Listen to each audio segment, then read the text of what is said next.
Swipe எடுத்திருக்கேன். Governments track அந்த மூலமாக அந்த ஐடி ஓப்பன் பண்ணேன். அதுக்கு இப்போ வந்துட்டு பார்த்தீங்கன்னா பர்ச்சேஸ் பண்ணியிருக்கேன்.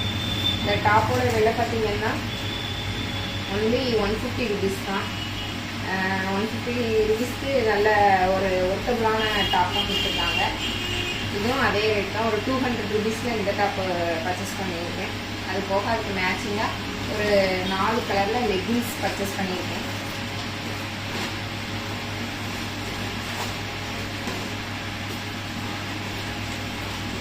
பேக்கேஜ் எல்லாமே ஒர்த்தபுளாக இருக்குது. அது போக நம்ம ப்ராடக்டான ஃபுட் பேட்சும் இதோட சேர்த்து வாங்கியிருக்கோம். எல்லாமே நல்லா இருக்குது, பெஸ்ட்டாக இருக்குது.